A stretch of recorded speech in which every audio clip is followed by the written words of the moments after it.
sean bienvenidos a esta serie de webinarios que se diseminan desde el Instituto Nacional de Salud de El Salvador. Este día no se encuentra la doctora Xochitl Sandoval, nuestra directora, ya que se encuentra en una misión junto al señor ministro y la primera dama, haciendo gestiones para formación de recursos humanos, de talento humano del Sistema Nacional Integrado de Salud.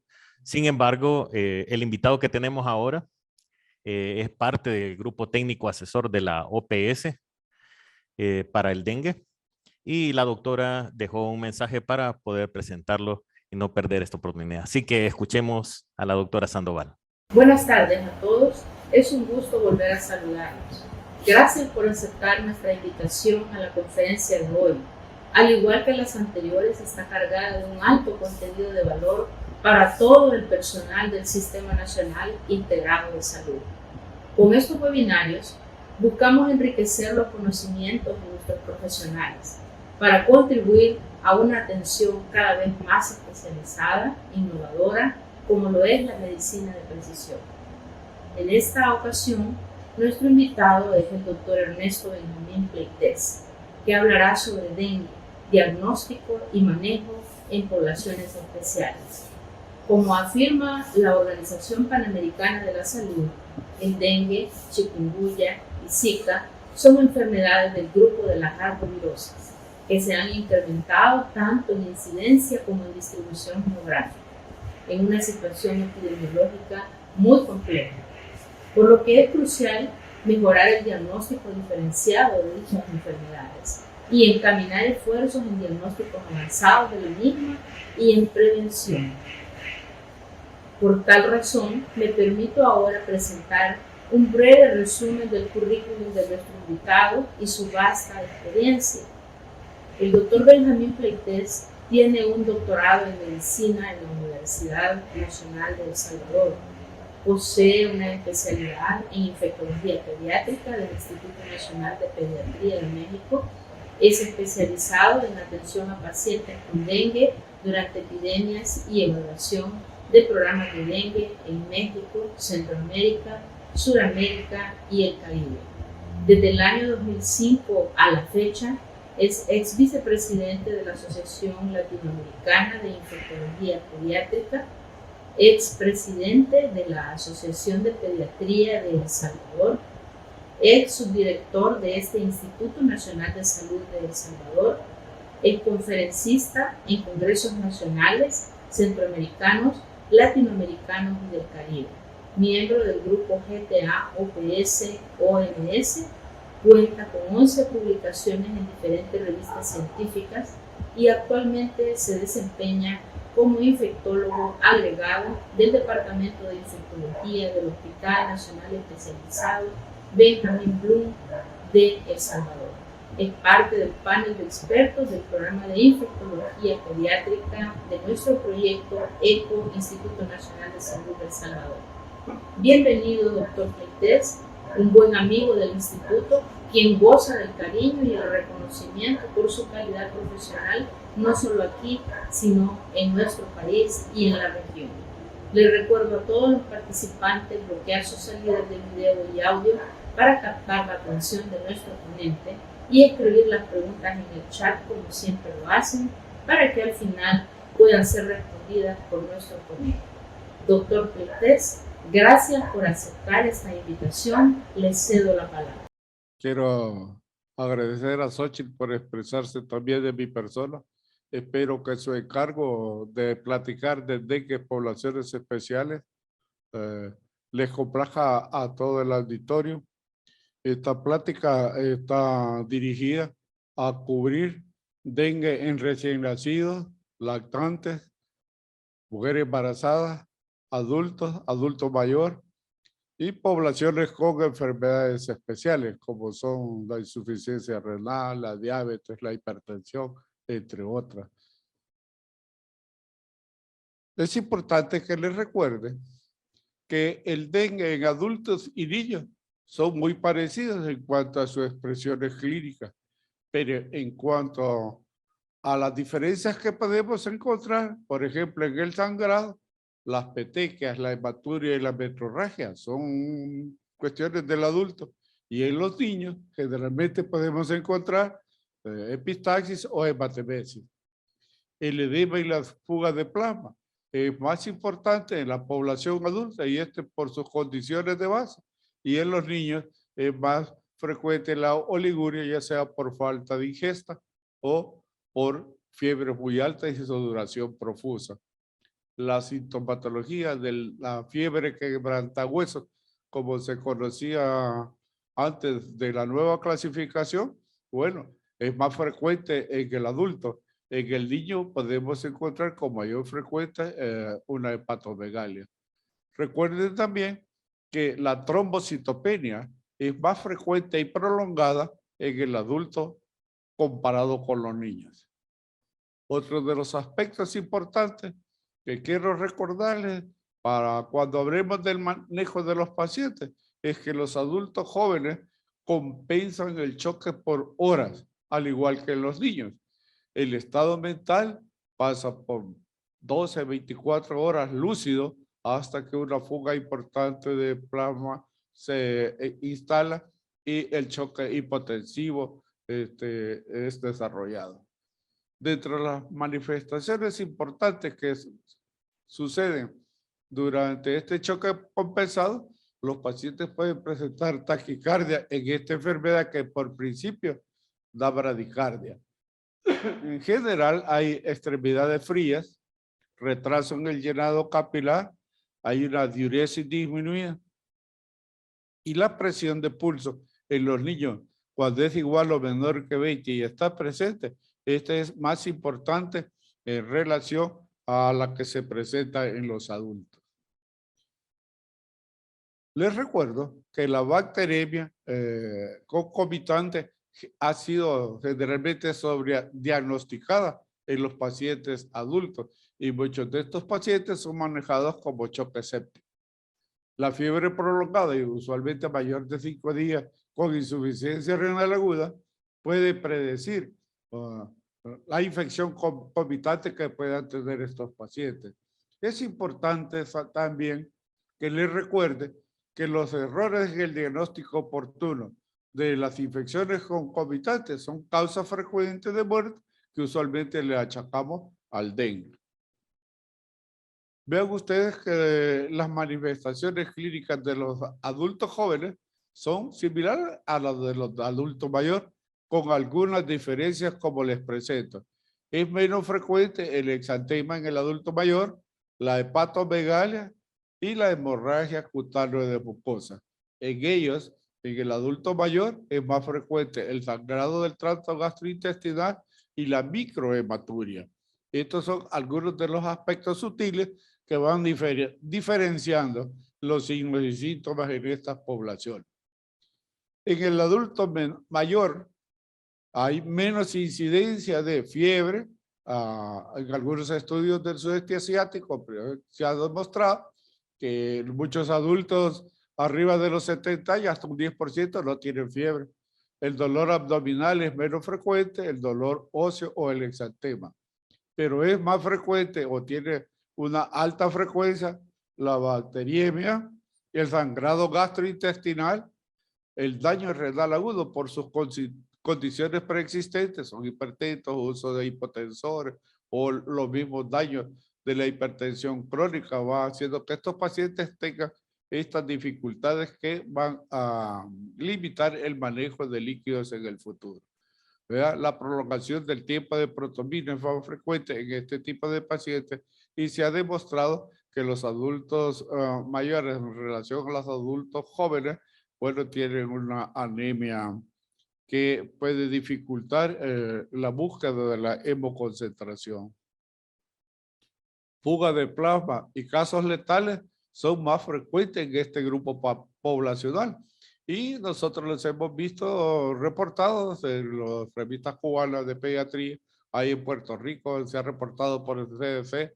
Taiwán creo que es el que tiene la casuística mejor de la evaluación de los adultos mayores, en los cuales cuando el dengue se presenta, si nosotros no los cuidamos atentamente, estos van a tener una mayor tasa de mortalidad. En general, hasta el 10% de los pacientes adultos mayores no tienen fiebre. Entonces debemos de estar prestos los médicos que tratamos a este tipo de pacientes, bueno, a buscar otras formas de encontrar las manifestaciones de la fuga de plasma.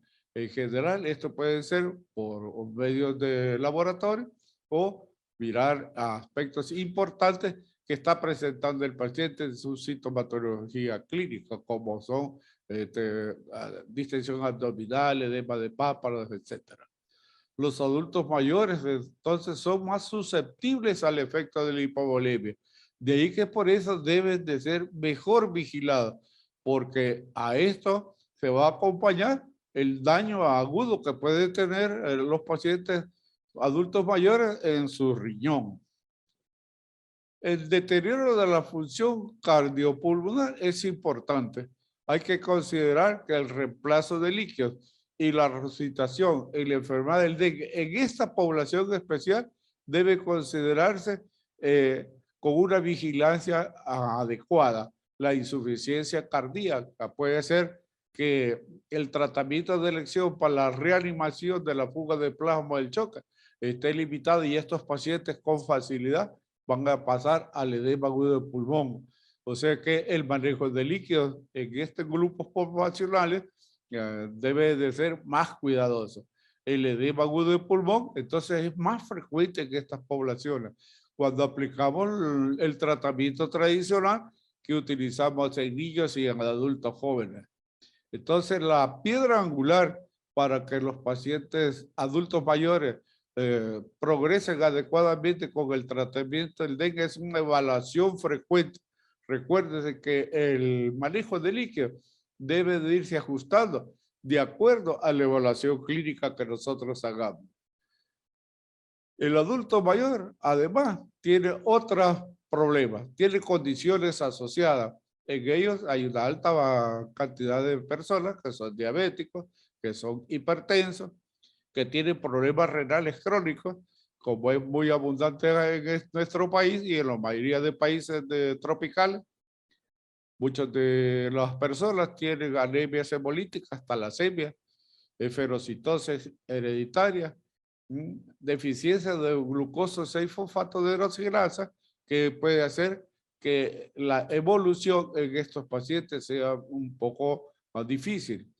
Sin el conocimiento del hematócrito basal bajo de un paciente adulto mayor, puede ser difícil catalogarlo en una fuga importante de plasma. De ahí que se recomienda que los primeros 3 días de la enfermedad, las personas que tratan pacientes con dengue conozcan cuál es el hematócrito basal de estos enfermos.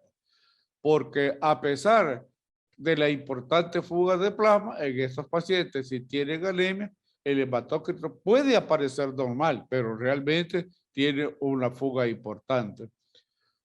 Cuando ustedes evalúen el examen, el hemograma completo, podemos nosotros mostrar en el frontend de sangre periférica que hay una hipocromía o microeritrocitos que los van a estar orientando que nuestro paciente además tiene algún tipo de anemia. En ese caso, la transfusión de glóbulos rojos lavados o sangre fresca completa debe ser dada ante una sospecha de hemólisis significativa.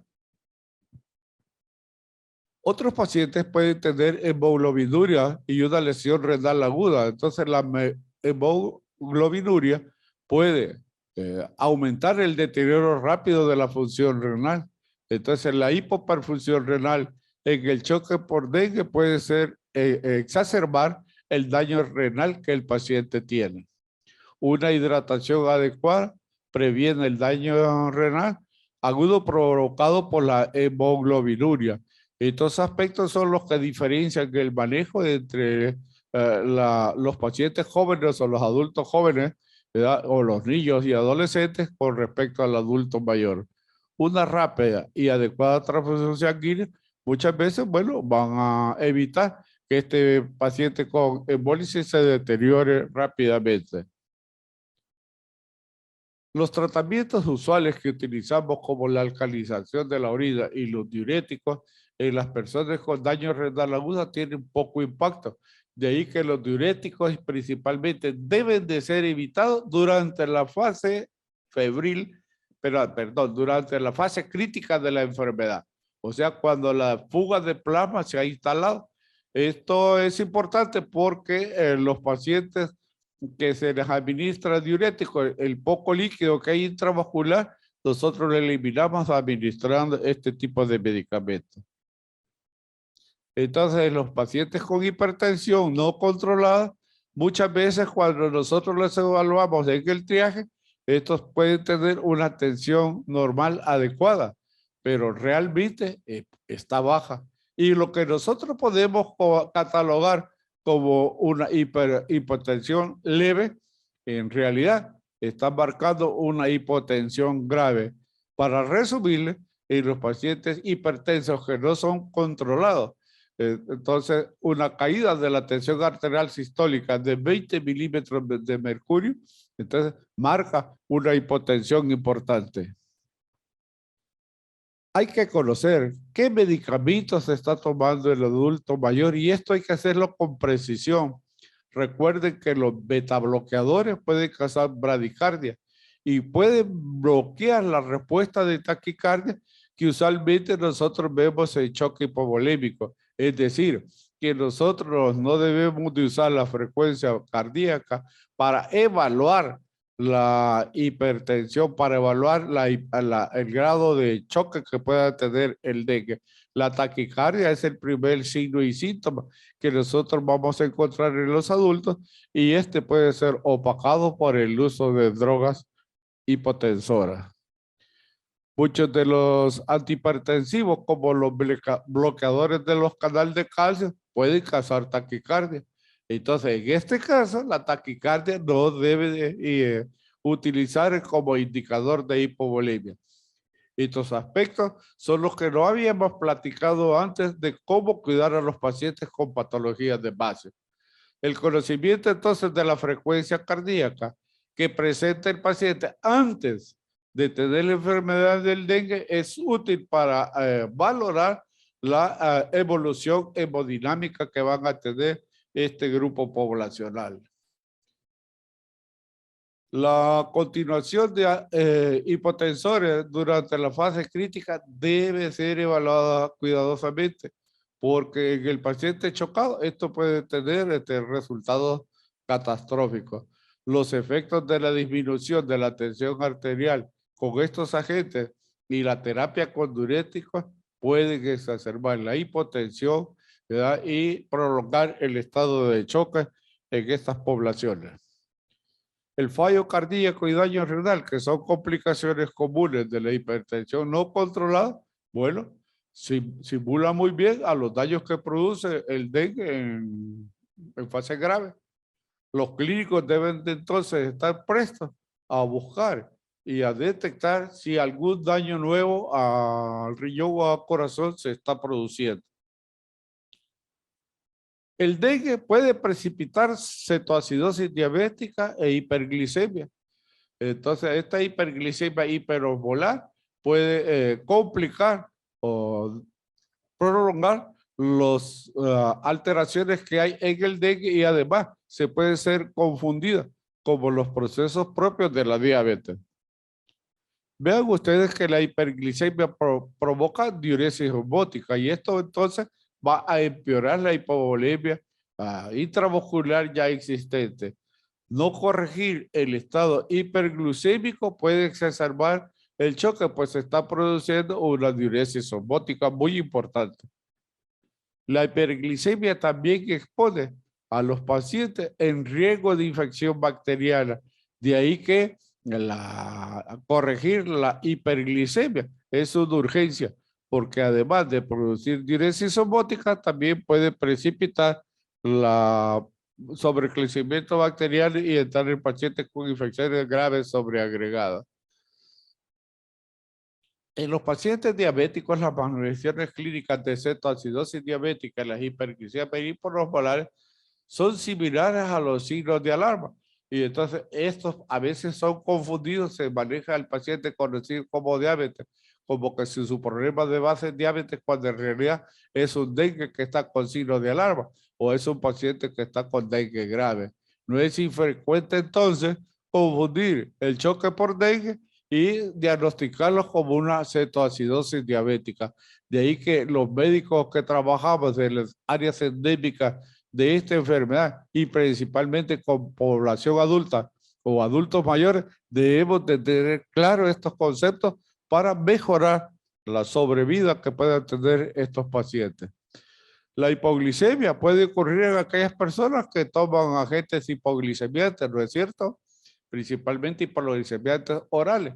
Entonces, y si este paciente con dengue bebe poco o no bebe, entonces la hipoglicemia se puede agravar con las hepatitis graves que presentan algunos pacientes con dengue. De ahí que la medición de transaminasa y un acompañamiento personalizado a cada enfermo es importante en estos pacientes. La absorción gastrointestinal de los hipoglicemiantes orales muchas veces puede ser producida o agravada por los vómitos, ¿verdad? Y las diarreas que frecuentemente se encuentran en pacientes con dengue con signos de alarma y dengue grave. Y algunos hipoglucemiantes como la metformina pueden agravar la acidosis láctica que ya tiene el paciente con dengue, principalmente cuando está en la etapa de choque. En general, entonces, los pacientes con dengue y diabetes mellitus conocida deben de ser ingresados, por lo que les he expresado anteriormente. Hay que tener una vigilancia continua de la diabetes, pero además hay que darle una vigilancia estrecha a los signos de alarma del dengue que nos van a indicar que la enfermedad está progresando a la forma grave. Si el paciente tiene alteraciones gastrointestinales, la glucosa sanguínea debe ser controlada con insulina intravenosa de acción corta durante la fase crítica, es decir, por las siguientes 24 o 48 horas. Un protocolo básico debe ser establecido en cada uno de los hospitales donde ustedes trabajan con el objetivo de mantener la glucosa abajo de 150 miligramos por decilitro. Las fuentes de glucosa deben de ser proporcionadas mientras la fase crítica está establecida y se use insulina intravenosa. Es importante entonces que nosotros recordemos que la glicemia debe ser medida cada 1 o 2 horas para que el paciente tenga un adecuado control de sus niveles de glucosa. Los hallazgos en dengue grave en pacientes con enfermedad renal crónica son similares a aquellos que presentan la uremia del daño crónico. De ahí que es a veces frecuente que estos pacientes con su uremia establecida puedan presentar ascites, derrames pleurales, signos de fuga capilar y que se parecen mucho a los signos de fuga capilar presentes en dengue. Estos aspectos son los que le sirven al médico conocer para que el paciente adulto mayor sea manejado con mejor cuidado. La similitud de estos signos y síntomas pueden retrasar el reconocimiento de fuga de plasma en el dengue grave y nosotros estárselos achacando a la fase urémica del enfermo renal crónico. Los desafíos para el manejo de líquidos en esta población es importante que los conozcamos. Los pacientes con enfermedad renal crónica tienen limitada tolerancia, ¿verdad?, a la administración de cantidades abundantes de líquidos. Entonces, la evaluación frecuente de su estado hemodinámico y el ajuste del régimen de líquidos es mandatoria para que estos pacientes sobrevivan durante estos 5 a 7 días que van a tener la enfermedad. Un adecuado reemplazo de líquidos debe ser estrechamente vigilado hora tras hora en los pacientes que se encuentran en la fase crítica. Entonces, a veces nosotros utilizamos la diuresis y muchas veces en el paciente pediátrico como un indicador de que la bulimia se restableció. En los pacientes con enfermedad renal crónica, la producción de orina no debe ser usada como un indicador de un buen estado hemodinámico, ya que la oliguria o la producción de poca orina puede estar significando que el paciente tiene una alta sobrecarga de líquidos. De ahí que nosotros no debemos de utilizar la diuresis como un indicador de adecuada hipovolemia. El efecto de los diuréticos en la enfermedad crónica, como ustedes conocen, es limitado y hace a estos pacientes que el poco líquido que tienen en el espacio intravascular, bueno, sean más susceptibles entonces a la sobrecarga de estos cristaloides. La diálisis en este paciente puede estar requerida. De ahí que es importante que nosotros recordemos que en la fase crítica los diuréticos pudiesen estar hasta contraindicados. El balance hidroelectrolítico es importante y esto por el riesgo de una acidosis metabólica importante que va a producir un desbalance hidroelectrolítico, el cual empeora durante la fase de choque por dengue. Si el desequilibrio hidroelectrolítico ácido-base persiste después de 2 cargas con líquido o un máximo de 3, la diálisis debe ser indicada. Los pacientes que ya presentan lesiones cardíacas, es importante recordar que las enfermedades congénitas o adquiridas, las valvulopatías, la isquemia cardíaca, son muy frecuentes en los pacientes adultos mayores o con daño. El dengue, que causa fiebre alta, algunas veces incrementa entonces la demanda metabólica, la cual puede precipitar, ¿no es cierto?, una descompensación de las funciones cardíacas. De ahí que el médico debe tener altos conocimientos para que estos pacientes puedan tener sobrevida. Ellos tienen una limitación para compensar la hipovolemia. Entonces, la evaluación clínica frecuente, un hematocrito seriado cuando está presentando o cuando se han administrado cargas y la determinación de gases sanguíneos son vitales. Por eso es que estos pacientes deben de estar ingresados en los hospitales que tienen unidades de cuidados intensivos cuando se encuentran en esta situación para una evaluación minuto a minuto. Estos pacientes con enfermedad cardíaca cianótica, les recuerdo que pueden tener un hematocrito basal alto y entonces este no nos va a servir para que nosotros podamos evaluar el estado de la fuga de plasma. ¿Cuál es el tratamiento de los pacientes adultos mayor? No voy a hablar del adulto normal o joven, porque estos pacientes se tratan con el protocolo que nosotros conocemos de la OMS-OPS, el cual ha sido discutido en otros foros en este mismo lugar. En el adulto mayor que se maneja o que se clasifica en el grupo A, debe tener un tratamiento sintomático en general. Se da reposo en cama, ¿verdad?, el cual es limitado, puede salir al baño a hacer su necesidad.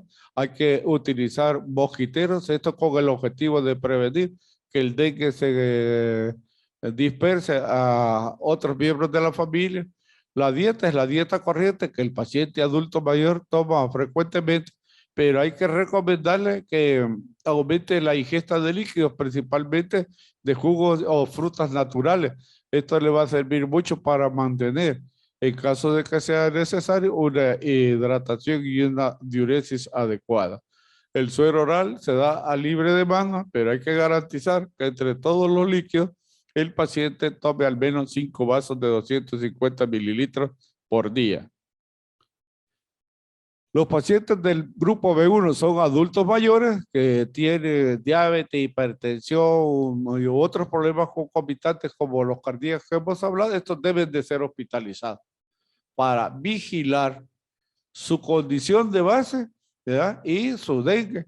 Entonces hay que estarles tomando los signos vitales de acuerdo a el momento en que se encuentre y estos pacientes se hospitalizan en un hospital no complejo y si viven cerca de su casa deben de manejarse, bueno, de forma ambulatoria de acuerdo a la necesidad o a la disponibilidad principalmente de camas que se tengan.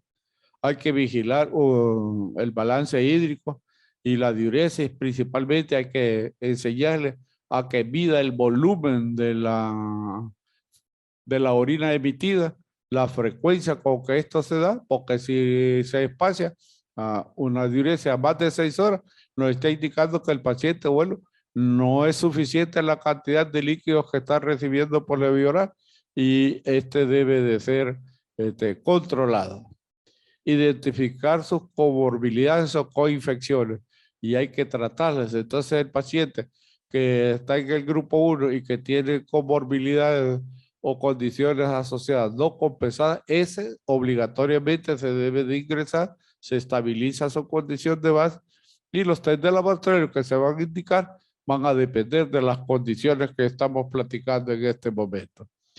¿Cómo se maneja el dengue en el grupo 2 en el paciente adulto? Estos aspectos son los que nosotros debemos de ir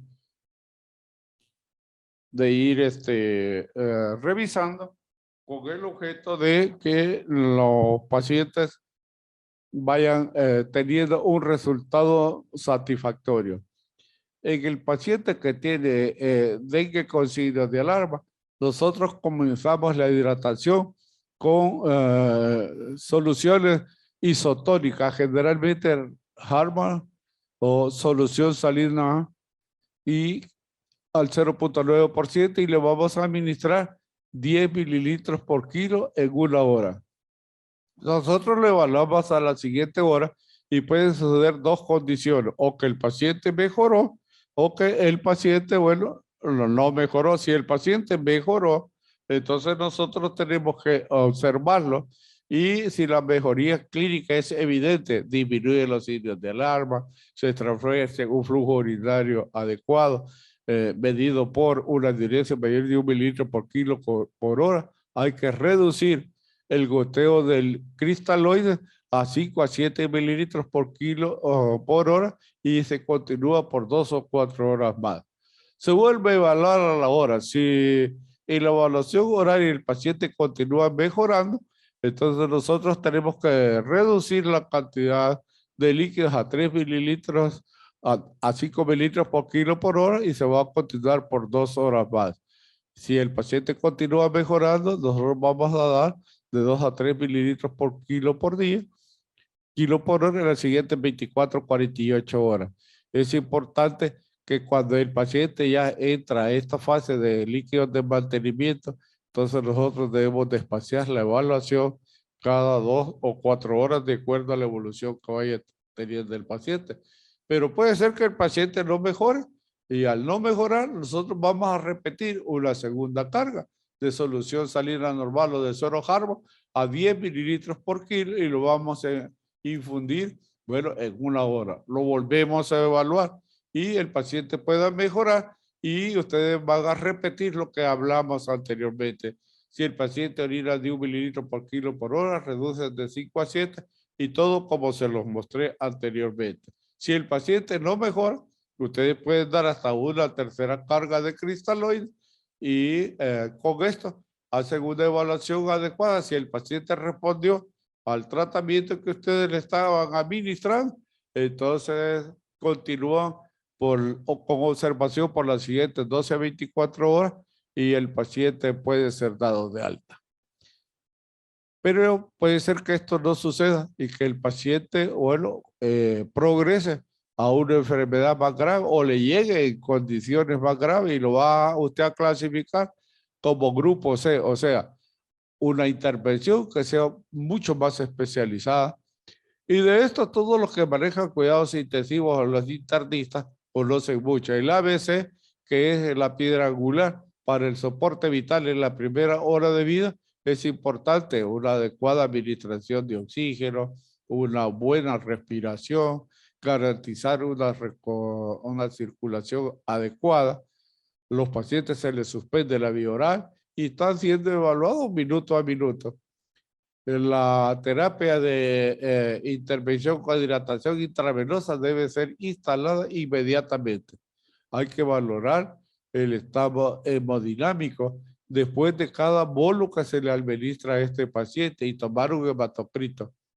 Los signos de mejoría, generalmente nosotros los buscamos si es una estabilización de los signos vitales, hay una instalación de diuresis y ustedes comienzan a tocar las extremidades, se vuelven rosadas y un poco tibias.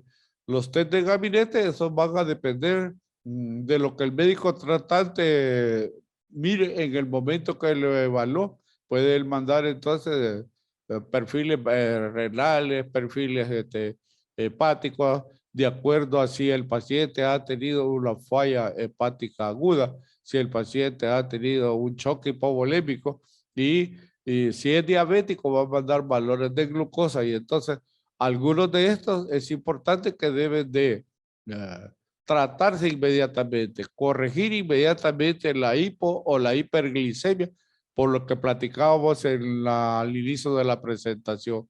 Esto puede precipitar o puede prolongar un choque o puede predisponer a que infecciones sobreagregadas se lleven a cabo. El desequilibrio hidroelectrolítico ácido base debe ser corregido inmediatamente y hay que considerar el uso de vasopresores si la terapia con cristaloides o aminas entonces no fue la adecuada. Buscar complicaciones y tratarlas principalmente en los pacientes que tienen infecciones de vías urinarias no diagnosticadas o que se hayan complicado por la prolongación del choque. Un adulto mayor que el colectivo de clínicos lo detecta en los niveles de atención primaria debe ser estabilizado por los médicos y esto comunicarse con el hospital especializado para que tenga lista una cama de cuidados intensivos. Y si esto no es posible, él debe de tratar de estabilizarlo y seguirlo manejando o enviarlo al hospital más cerca que tiene mientras la estabilización se produce. Porque si nosotros trasladamos a estos pacientes sin ser hospitalizados, la probabilidad de sobrevida va a ser limitada. Entonces, en el grupo C, el manejo de líquidos es importante. Hay 2 o 4 escenarios que yo voy a platicar con ustedes. El escenario 1 es cuando el paciente, ¿no es cierto?, está chocado. Entonces, a diferencia del protocolo tradicional, la carga de líquidos o los bolos son de 10 mililitros por kilo y se van a administrar si está en shock hipotensivo en 15 minutos y si está en shock compensado, lo vamos a administrar en 30 minutos. Si el paciente mejora, entonces yo disminuyo los líquidos, ¿verdad?, intravenosos a 5 a 7 mililitros por kilo y yo los administro por 4 o 2 a 4 horas siguientes. Lo voy evaluando cada hora y voy ajustando los líquidos en estos pacientes. Si continúa mejorando, yo continúo disminuyendo los líquidos, le doy de 3 a 4 mililitros por 2 o 4 horas más y entonces el paciente continúa mejorando, yo lo paso a 2 a 3 mililitros por kilo, que son los requerimientos normales que estos pacientes necesitan por 2 o 4 horas más. ¿Cómo voy a saber yo que estos pacientes están mejorando? Disminuye, o sea, la diuresis aumenta a más de 1 mililitro por kilo por hora. Si el paciente presenta una diuresis mayor a los valores normales que se están establecidos para los grupos poblacionales, entonces yo debo disminuir o parar la administración de líquidos intravenosos. Porque tan importante es administrar líquidos como suspender cuando ya no son necesarios. Tengo que evaluar otras condiciones o complicaciones si están presentes y tratarlas. Hay que tratar la acidosis, la hipo o hiperglicemia que existe, ¿verdad? Hay que tratar de dar soporte si hay miocarditis, meningitis o hepatitis. Esto, la presencia de sangrado, los cuales deben de ser corregidos minuto a minuto, teniendo en cuenta que no hay que sobrepasar la cantidad de líquidos a administrar, porque eso también va a llevar a un edema agudo del pulmón. Si el paciente es adecuadamente estabilizado, debe llevar una nota, si ustedes lo refieren, de la cantidad de líquidos que ha recibido, porque una de las causas principales de muerte es que en el nivel primario le dieron 3 cargas o 3 bolos de cristaloide a 10 mililitros por kilo. Cuando llega al hospital, porque está jugando, le damos otros 3 y cuando llega a la UCI le dan otros 3. Entonces, el paciente tiene una sobrecarga de líquidos que con seguridad lo va a llevar a la muerte. Entonces, si el paciente no mejoró y yo evalúo el hematócrito que le tomé y este sigue alto, es probable que necesite, bueno, más líquidos. Y entonces, en ese sentido, yo le voy a presentar el escenario 2 a aquel paciente que no respondió al tratamiento inicial de una carga con cristaloide y entonces yo voy a administrar una segunda carga que va a llevar la secuencia de lo que hemos platicado hasta este momento. Si el paciente continúa mejorando después de la segunda carga, ustedes van a hacer a una disminución paulativa. No se puede quitar los líquidos de una vez, porque en el dengue sigue fugando, y si yo quito las soluciones polielectrolíticas de tajo, entonces los pacientes pueden presentar nuevos choques y agravar el pronóstico. Nuevamente lo evalúo después de la segunda carga, veo el segundo bolo, veo las condiciones del paciente, corrige los problemas que pueden haberse desarrollado en ese tiempo que yo lo dejé de evaluar, y nuevamente, si todavía lo tengo en la atención primaria o un hospital periférico y el paciente necesita cuidados intensivos, debo de escribir la cantidad de líquidos que le he administrado, porque la mayoría de pacientes que hemos evaluado en algunas caminar por las Américas, hemos descubierto que se mueren por la sobrecarga de líquidos por no tener esta observación. Si el paciente no mejora, yo puedo administrar hasta una tercera carga, ¿no es cierto?, con cristaloides, que es lo que vamos a mirar hoy, y yo vuelvo a hacer la secuencia de evaluaciones como se las he presentado. Esto es de mucha importancia porque estamos hablando hoy del manejo del choque, ¿verdad? Y algo otros aspectos importantes: si el paciente sigue con un hematócrito alto o está sangrando, entonces el manejo del paciente va a cambiar a uso de albúminas excepcionalmente, o a uso de sangre, si así fuera el caso. Entonces, estos aspectos son importantes que ustedes lo recuerden. Hoy vamos a hablar de otro grupo poblacional. Los latinoamericanos conocemos mucho más, porque la mayoría de dengue en poblaciones pediátricas es el más frecuente en nuestra América. Vean ustedes que la mayoría ocurre en menores de 15 años, pero es importante que yo les recuerde que el 5% de los casos graves ocurre en lactantes, ¿verdad? Y en las áreas endémicas la infección esta puede exceder el 10%, generalmente entre el segundo y los 12º mes. La mayoría de niños que adquieren la infección primaria antes del 5º año de vida. La clasificación o los signos y síntomas son similares a los que hemos descrito. Puede ser la infección asintomática, que casi es el 80% de los pacientes, o oligosintomática. Las expresiones clínicas del dengue grave también se expresan como hemos visto. ¿Qué diferencia al dengue en lactantes de los otros tipos de dengue de poblaciones no especiales? Generalmente los síntomas respiratorios pueden estar presentes principalmente en los niños menores de 12 meses, de ahí que nosotros lo podemos confundir con una infección de vías aéreas superior cuando realmente está cursando con un dengue. Cuando los síntomas gastrointestinales se presentan, nosotros los confundimos con diarreas usuales, pero estos signos gastrointestinales implican en el paciente lactante un estado grave de la enfermedad. Y otras veces el dengue, por su condición febril, puede condicionar convulsiones que son más frecuentes en este grupo de edad.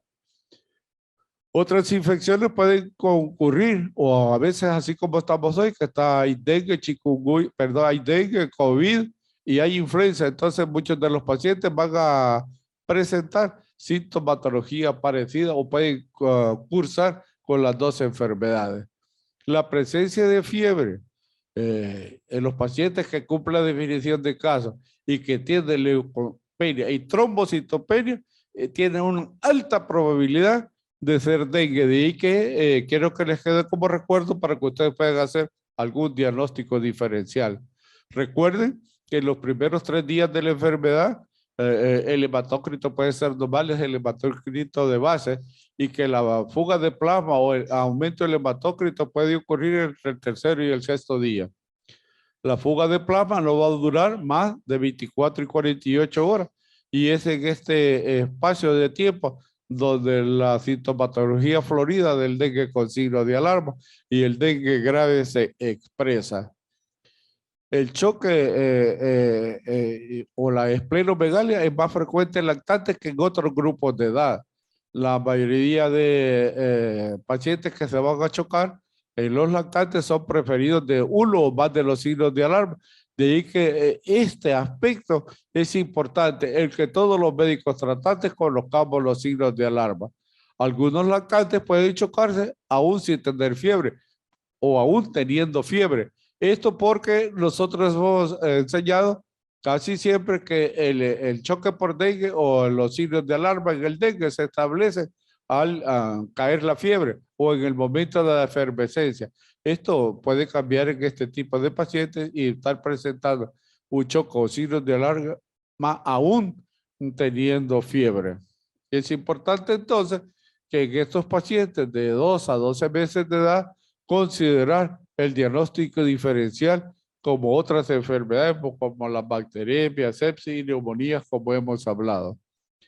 Un choque prolongado o no detectado por error va a producir una hipoperfusión de órganos, una acidosis metabólica prolongada, coagulación intravascular diseminada y un daño importante de órganos. Esto quiero que lo consideren porque es importante. ¿Por qué hay que tomar un hematócrito en las primeras 72 horas? Porque eso nos va a servir en los lactantes para evaluar si el paciente está hemoconcentrado o no. O sea, refleja la intensidad de la hemoconcentración. Pero quiero que recuerden una cosa.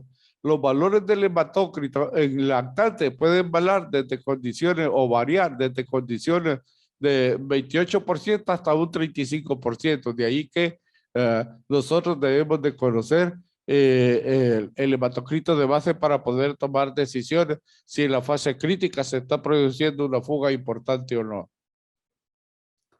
Trombocitopenia y leucopenia, como dicen, son frecuentes y esto casi garantiza que el paciente va a tener dengue. La difusión de hígado, o sea, la hepatitis es más común en esta edad y está asociada también a que los padres están dando acetaminofén cuando en este momento está contraindicado. Una elevación y prolongación del tipo de protamina puede ocurrir en este tipo de pacientes. Entonces, en el dengue grave es menos frecuente en los lactantes, pero cuando este se presenta, el riesgo de muerte es mucho mayor. De ahí que esta es la razón porque los niños menores de 1 año de edad deben de ser hospitalizados y vigilados frecuentemente por el grupo de médicos tratantes que ha sido adecuadamente instruido. El tratamiento entonces del dengue sin signos de alarma en los lactantes es un tratamiento de soporte, como ya lo platicamos anteriormente, se basa en el reposo, en la protección con toldos o además la administración de su comida natural y además hay que aumentarle la ingesta de líquidos. El tratamiento del dengue con signos de alarma está asociado a utilizar, oígase bien, soluciones isotónicas, porque muchas veces preguntan, bueno, ¿y por qué no le damos soluciones al tercio, soluciones al medio? Estas soluciones no deben de utilizarse porque va a viajar el líquido del lugar del espacio intravascular, el extravascular, donde hay mayor cantidad de sodio. Debe de utilizarse salido o el lactato de Ringer y a la dosis de 10 mililitros por kilo. Esta terapia no va a ser necesaria después de 48 horas usualmente. En el dengue grave, el tratamiento se basa también en soluciones polielectrolíticas de las que ya platicamos y aquí la dosis va a ser de 20 mililitros por kilo, administrada en 15 a 30 minutos, como hemos tratado en el paciente con dengue adulto o adulto mayor, y la cantidad de bolo va a ser similar a la que ya hemos hablado. Hay que recordar que los lactantes tienen menos reservas de líquidos intracelular, por lo que el manejo de líquidos generalmente debe ser más cuidadosamente evaluado y además en ellos la fragilidad capilar o la permeabilidad capilar es mucho mayor. El manejo de las complicaciones debe ser considerado, no esto solo se los enuncio ahí, lo vamos a ver en otro momento. Y vamos a hablar ya del antepenúltimo de los parámetros que vamos a ver, el dengue neonato. El dengue neonato es una condición especial y este se puede adquirir verticalmente, ya sea in útero, o el paciente lo puede adquirir en el momento del parto. Las expresiones clínicas son similares a los que se dan en el dengue general, pero los pacientes con dengue grave o con signos de alarma pueden presentar al nacimiento, bueno, edema de cara o edema podálico. En este grupo de edad hay que ser muy juicioso porque la mortalidad es muy elevada y la enfermedad puede presentarse tan tempranamente como a las 9 horas de haber nacido y hasta 11 días después, pero el promedio es 4. Aquí también las soluciones que se utilizan son las soluciones isotónicas, por lo que ya platiqué anteriormente. La definición de caso, bueno, es aquella madre al cual se le ha confirmado el dengue por método virológico o que ha cuadruplicado los valores de IgG. Y en el recién nacido son aquellos que tienen una PCR positiva y de no tener disponible esta test de laboratorio o una IgM positiva en las 48 horas de vida, también les va a confirmar el diagnóstico de la enfermedad. En general, en el dengue neonatal se expresa como un dengue corriente, va a pasar sin novedad, generalmente va a tener el niño fiebre, leucopenia y los hallazgos que hemos descrito con bastante frecuencia en este día. La enfermedad grave se va a expresar principalmente como una sepsis clínica, de ahí que los neonatólogos que nunca han sido entrenados en el manejo de dengue van a pasar desapercibido esta enfermedad y por ello hablé que el dengue en este grupo poblacional es mucho más grave porque los pacientes comienzan su proceso de reanimación en forma tardía. Es importante entonces que si la madre en periodos de epidemia o brotes, nosotros sospechemos dengue, hay que comunicarle a los pediatras, ¿verdad? Que el paciente que le vamos a enviar es probable que tenga dengue y debe ser observado al menos por 7 días, ya que ahí se da el 90% de los casos, pero puede presentarse hasta 11 días después, como dijimos. El diagnóstico diferencial son de problemas comunes en el neonato, sepsis, hipoglicemia, errores innatos del metabolismo, pero aquí es importante que todos revisemos los boletines semanales que emite el Ministerio de Salud para estar nosotros conscientes de qué enfermedad está en ese momento apareciendo frecuentemente. En general, la presentación clínica del dengue neonatal no está asociado a la gravedad de lo que tuvo la madre ni a su sistema inmunológico, si el parto fue natural o fue por vía cesárea.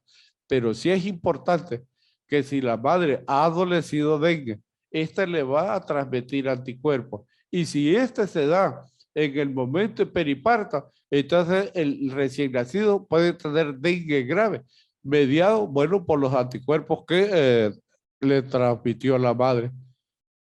Es importante que ustedes recuerden que el diagnóstico de dengue en el recién nacido es eminentemente clínico. ¿Verdad? Los recién nacidos pueden desarrollar enfermedad grave como resumen y que el diagnóstico es clínico y se confirma por el laboratorio. El tratamiento es sintomático y es la observación estrecha lo que va a mejorar el pronóstico de estos pacientes. Y por último, vamos a hablar un poco de dengue y embarazo, porque esta es una condición especial en la cual también sale de lo que nosotros conocemos del manejo del dengue clásico. Las manifestaciones clínicas y el tratamiento y los efectos del dengue en la embarazada son similares a las que no cursan con embarazo, pero hay algunas diferencias. Las mujeres embarazadas con dengue deben de hospitalizarse y en nuestro país por dos situaciones. Primero, porque toda mujer febril debe ser embarazada, debe ser ingresada y que en estas pacientes recuerden que las cuestiones de laboratorio o hay cuestiones específicas, ellas pueden tener leucocitosis, la trombocitopenia frecuente y están hemodiluidas. Entonces, esto puede ocultar o dificultar el diagnóstico de dengue. Estas son algunas de las cuestiones del diagnóstico diferencial, se los dejo ahí porque la plática va a estar disponible para ustedes.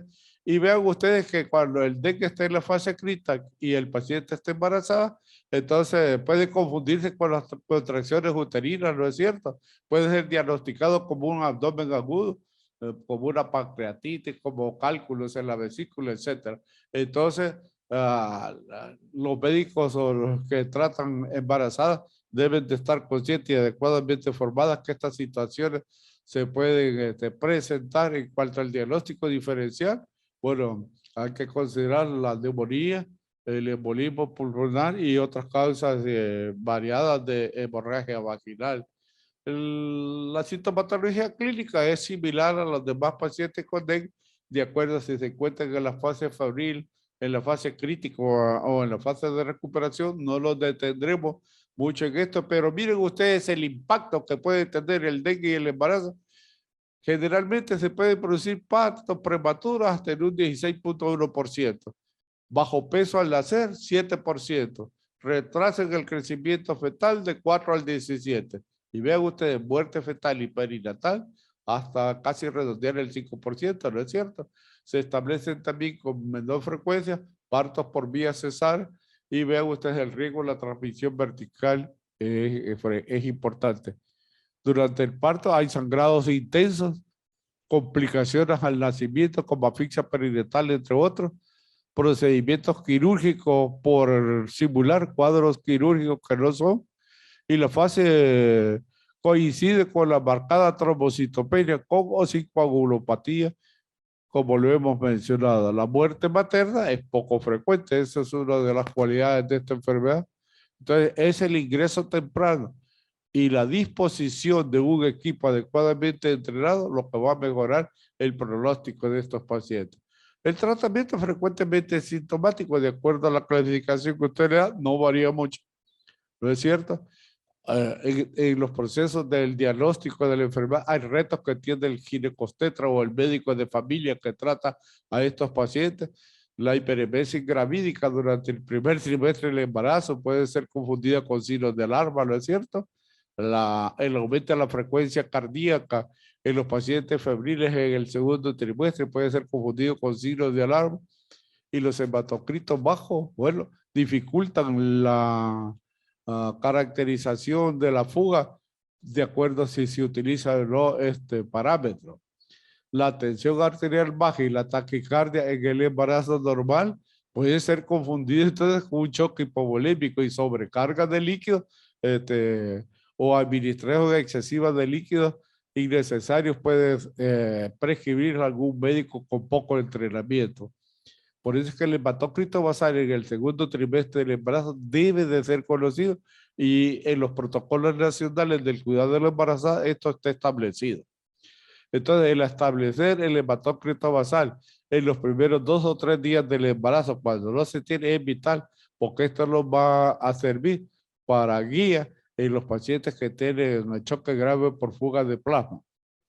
El ultrasonografía fetal o los signos clínicos de fuga de plasma, como el derrame y la ascitis, puede ser difícil de ser detectado desde el segundo o tercer trimestre del embarazo. El dolor abdominal del dengue con signos de alarma, bueno, puede ser confundido con contracciones uterinas en el momento del periparto o confundirse con cuadros quirúrgicos. Si ustedes encuentran plaquetas abajo de 50,000, deben de corregirlas, porque muchos de estos pacientes tienen sangrados importantes. Y en el caso de que ustedes planifiquen una operación cesárea, debe garantizarse que las plaquetas estén arriba de 50,000, aunque sabemos que estas rápidamente van a caer a valores inferiores a 50,000. Una complicación importante en torno al parto son los sangrados uterinos, que ustedes deben de vigilar cuidadosamente. El tratamiento de la embarazada con dengue del grupo A es similar al que hemos platicado antes, no voy a detener en función del tiempo. Tiene que darle líquidos abundantes, que es la base de la hidratación, y que tome al menos 5 vasos de 250 mililitros en las 24 horas. Hay que hospitalizarla. Toda embarazada clasificada en el grupo B1 debe de ser vigilada cuidadosamente. Hay que hacer una vigilancia obstétrica de la salud vital, de la salud fetal. Los signos vitales deben de ser medidos cuidadosamente. Ojo, vigilar el momento de la efervescencia, porque usualmente es allí donde se presentan los signos de alarma y donde marca el inicio de que la enfermedad puede progresar a dengue grave o a la muerte. Es importante medir los líquidos que entran y salen, o sea, el balance hídrico. Hay que medir el volumen, qué cantidad de orina está teniendo, la frecuencia. Y es importante la última hora que orinó, porque una ausencia de diuresis de 6 horas o más lo está indicando una hipovolemia muy marcada. Hay que establecer entonces las comorbilidades y tratarlas, ¿no es cierto? Y el laboratorio clínico va a depender de las coinfecciones que tengan los pacientes. ¿Cómo se maneja este grupo de pacientes? Vean ustedes que se utiliza siempre Harman. Este cuadrito ya lo vimos, no cambia ninguno. No lo voy a repetir por cuestiones de tiempo. No mejoró. Administra una segunda carga, 10 mililitros por kilo. La paciente continúa mejorando. Yo paso a administrar los líquidos o a dividirlos de 5 a 7 mililitros por kilo. Evalúo cada hora por las siguientes 2 o 4 horas y continúo dando. Entonces, este es el manejo de la hipovolemia en el tratamiento frecuente de estos pacientes, y los que tienen dengue grave van a manejarse como se establecen los planos de la vigilancia de sobrevivencia de la sepsis. Hay que dar el ABC, como ya lo hemos explicado, suspender la vía oral. Nosotros vamos a administrar y a valorar la condición hemodinámica del paciente después de cada bolo administrado. Vamos a valorar los test de laboratorio y gabinete de acuerdo a lo que hemos clasificado como gravedad. Y una paciente embarazada cursando con dengue grave que llega a un nivel de atención primaria debe de estabilizarse. Y los médicos están en obligación de tratarla, manejar el choque, comunicar al hospital donde lo van a recibir que tienen una paciente embarazada que está con dengue grave, que está chocada, y el hospital al cual ustedes llaman debe de tener una cama lista para que esta paciente deba ingresar directamente a la unidad de cuidados intensivos. Si no existe esta condición, no lo trasladen, porque el paciente va a morir en el camino. Estabilícenla, llamen y hagan una adecuada comunicación, que esto es más importante. Ahora, si la paciente está en condiciones demasiado críticas, ustedes hagan todo el esfuerzo posible y la van a mandar ya a medidas, bueno, de los cuidados intensivos, que no van a tener mucho progreso, más que todo son de soporte. En general, entonces, el tratamiento ya lo hemos visto en el paciente adulto mayor, no cambia. Va a iniciarse el tratamiento a 10 mililitros por kilo. Aquí nunca utilizan 20 porque la paciente embarazada es hipervolémica. El otro tenía problemas cardíacos, entonces este le da fértil, pero es hipervolémica. Entonces, ustedes utilicen los líquidos con mucha precaución y cada vez que lo vayan a utilizar debe tener una evaluación. Deben de evaluar lo que dice el monitor, pero más especialmente lo que ustedes van a ir a evaluar examinando estrictamente a la paciente. Es la evaluación del estado de la paciente, porque los pacientes con dengue están chocados y hablan. Entonces, los pacientes tienen las extremidades frías, marmóreas o pegajosas. Entonces, ustedes deben de ser cuidadosos en evaluar a este tipo de pacientes. Las mejorías se han establecido de acuerdo a las condiciones asociadas que haya tenido o lo que está en ese momento con comorbilidades que hay que estabilizar o tratar. Si el paciente tiene infecciones, hay que dar tratamiento para la infección. Si la paciente tiene un choque prolongado, desde este momento a veces se puede utilizar o evaluar el uso de amina si es que está disponible, pero preferentemente lo van a hacer en el estadio 1 hora después que el paciente no ha respondido. Entonces ustedes pueden administrar los cristaloides y lo más importante, evaluar al paciente, no solo ir a PIRE como está y ver el monitor. Deben de ustedes hacer una evaluación total, porque en este momento los pacientes pueden no necesitar cristaloides, sino que el choque está producido por un sangrado importante y ya no le van a administrar cristaloides, sino que van a administrar, ¿no es cierto?, sangre fresca o sus derivados o sangre reconstituida, y eso va a ser de mucha importancia. Si el paciente no mejora, el hematocrito sigue alto y la diuresis no es la ideal, entonces ustedes pueden, ¿no es cierto?, entrar al escenario 2 o el escenario 3 y ustedes seguir administrando líquido como lo hemos planteado desde el inicio de esta presentación. Es importante que en el manejo postparto, esta puede tener un sangrado importante, garantizar que la placenta fue adecuadamente eliminada y ustedes pueden utilizar el contamina oxitocina para contraer el útero, ¿verdad? El manejo del puerperio, las complicaciones son similares a las pacientes que cursaron con un puerperio normal. La lactancia materna no está contraindicada y hay que notificar a pediatría, como lo vimos en el grupo de recién nacidos, que esta enfermedad o que van a estar recibiendo un paciente que tiene problemas importantes. Si con eso termino, te dejo, Carlos, abierta la sesión para las preguntas. Les agradezco mucho su atención. Muchas gracias, doctor, por recordarnos cosas tan importantes como el hematócrito previo a los pacientes que presentan dengue en días previos para tener su nivel basal en todos los grupos. Destaca la importancia de este. Tenemos algunas preguntas acá de Cristian Romero. Nos dice: excelente ponencia, muchas gracias por la información compartida. Una pregunta: ¿existe algún signo clínico que precede la descompensación clínica a choque? Y si existe, ¿cuál es? ¿Cómo monitorizarlo? Esto en el escenario de los hospitales periféricos para valorar referencias oportunas. Esa es una pregunta interesante. Existen 7 bien establecidos y documentados por una revisión sistemática. Son los signos de alarma. De los 8, 7 son clínicos y 1 es de laboratorio. El primero de ellos y el más importante de todos es el dolor abdominal intenso y sostenido. El segundo es el edema clínico. El tercero es el sangrado de mucosa.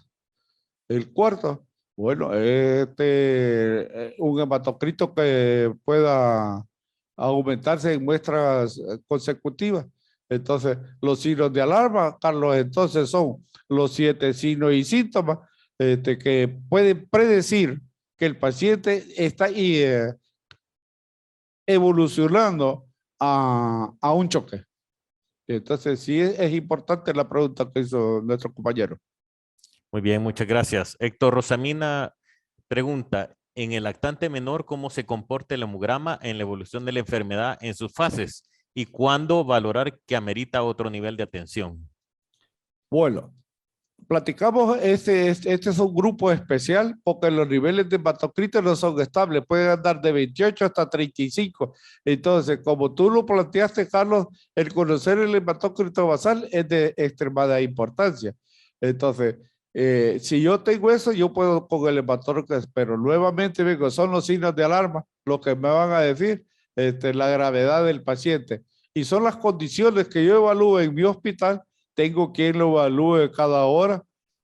Las soluciones están porque el tratamiento es simple, es con solución salina y lactato Enrique, que está disponible en todos los hospitales de nuestro país con seguridad.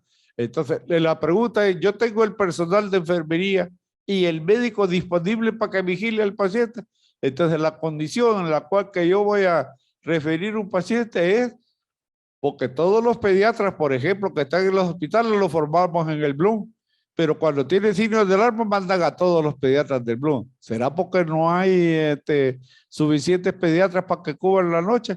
Entonces, la idea es que el manejo de los niños con dengue es más sencillo que el de los adultos, porque hay un protocolo bien establecido, pero es dependiente de la vigilancia del personal capacitado que yo tengo. Creo que de allí depende todo.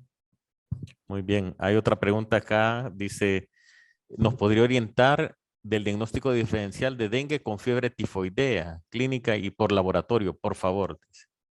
Bueno, esa es una pregunta también muy importante. En la fase febril, el dengue se parece a 150 enfermedades febriles, porque la fiebre da cefalea, malestar general, dolor de cuerpo. Pero es verdad que la trombocitopenia y la leucopenia orientan más al paciente con dengue en la fase crítica, pero en la fase febril es similar a cualquier otra enfermedad. Es la curiosidad que tenga el paciente y principalmente los médicos debemos de tener pensamiento epidemiológico. Revisen el boletín semanal del Ministerio de Salud o el más frecuente, porque allí van a estar saliendo las enfermedades que se están presentando con mayor prevalencia. Por ejemplo, ahorita hay influenza, hay que ver qué diferencia el dengue de la influenza. Entonces, la clave para que nosotros podamos hacer un diagnóstico diferencial va a estar en la sospecha clínica que nosotros tengamos y lo que está sucediendo en este momento en cada región donde ustedes trabajan. Pienso que es el mejor orientación que les puedo dar. Muy bien, Y gracias. lo otro, consultar, Carlitos, si querés, si tienen dudas, hombre, los teléfonos de nosotros están disponibles para todo, en la emergencia hay algo, o hablan en infectología y ahí si esa es la ayuda que necesitan, porque lo orientemos. Excelente, gracias por. Vanessa Vargas dice, gracias por la información, doctor. Una consulta, ¿existe relevancia clínica para hacer prueba de lazo? No, eso fue antes, ya no es necesario. Entonces, a menos que ustedes quieren estructurar un diagnóstico y le falte un signo y síntoma para completar el diagnóstico, lo pueden hacer, si no, ya no se usa mucho.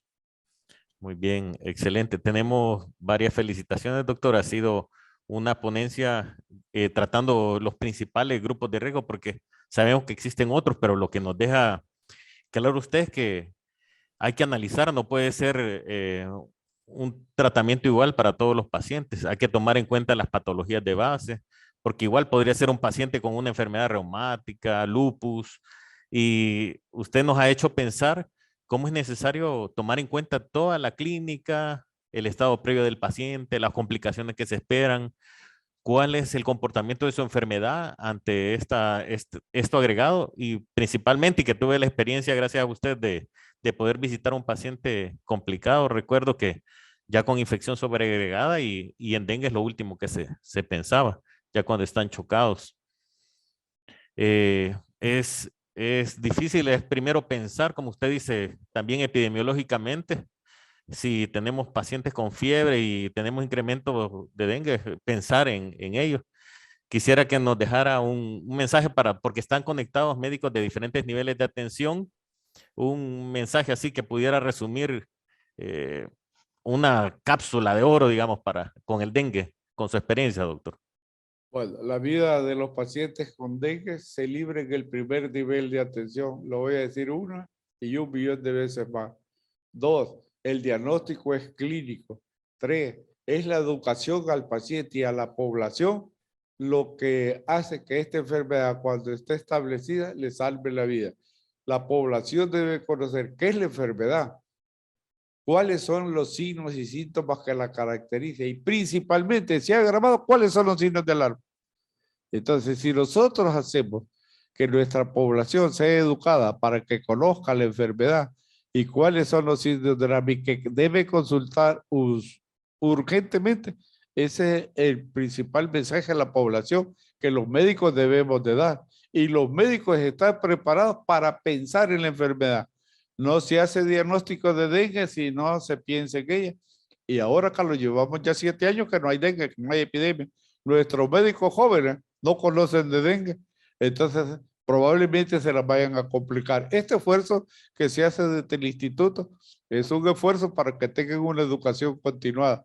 Y cuando Xochitl me encargó este tema, bueno, y un tema otro de dengue, es complejo.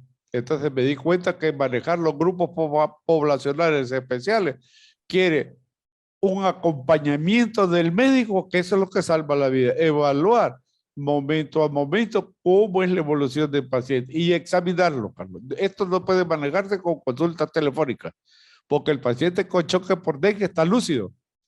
Entonces quizás el mensaje más importante es que nuestro grupo de médicos jóvenes piensen en dengue, en toda enfermedad febril y que vivimos en un país endémico y que estas nuevas epidemias ha hecho que se vuelva el diagnóstico más complejo. Hay que pensar en que cualquier enfermedad febril en estos países puede ser dengue, que estamos esperando la nueva epidemia. Muchas gracias, doctor. Le agradezco a nombre de la doctora Xochitl Sandoval aceptar la invitación, a nombre también de todos los compañeros que están conectados de diferentes niveles de atención y diferentes disciplinas, por transmitirnos esta información. Recordarles que todas las presentaciones son subidas a través del canal.